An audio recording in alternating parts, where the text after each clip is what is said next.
Hey, how's it going, YouTube? Is this tube? Today we're going to be checking out a paintball marker. This is the Tippmann Menace. It's a 50 cal handgun. I picked this one up on eBay. It was about $99. It came with 50 cal paintballs and some CO2s. It's a really nice hand pistol. It feels really rugged. I loaded up 7 paintballs, so let's take a few rounds. Let's see if I can hit this little shed. I hit the gate.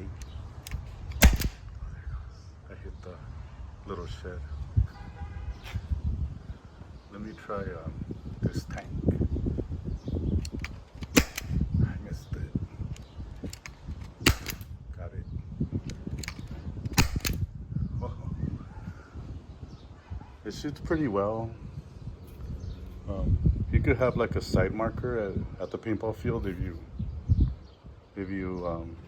wanted to have one. This is a good option. It's very light and it shoots well.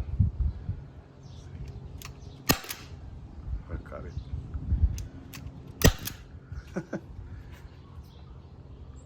Let me see if we have one more. There, that's it. Yeah, so this is the Tippmann Menace. It runs about $99. I was able to get it on eBay. Let me know what you think, subscribe and like, and thank you for watching.